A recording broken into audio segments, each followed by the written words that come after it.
I'm a beginner. I think that's what this the typo. Okay, I'm a beginner in Google Ads, and I'm working on Google Ads since last month. Good. I'm confused about how I make client proposal in Google Ads.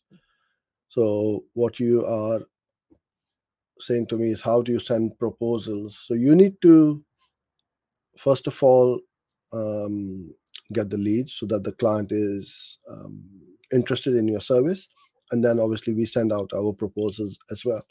So with the proposal, you introduce yourself, who you are, what you do, scope of work, your fees, any social proof. If you have now, you since you're a beginner, you may not have other client testimonials or results of other campaigns. But even if you are sharing results, then I would highly recommend that you blur out your other client's name.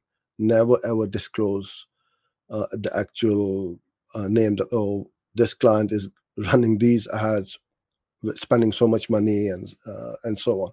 You can say I've got an e-commerce store or I've got an insurance company, but don't never um,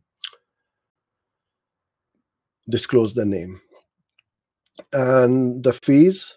And pretty much that's it. Keep it simple. Do it in a Word document, and this is what we do. And then when they do decide to go ahead with our services, we then use something like hello sign and send them a proposal which they can sign electronically and send it back. So you must have your terms and conditions on there as well.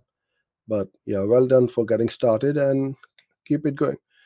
It may not be perfect when you begin your proposals, you perfect as you go along. So that's what I would say.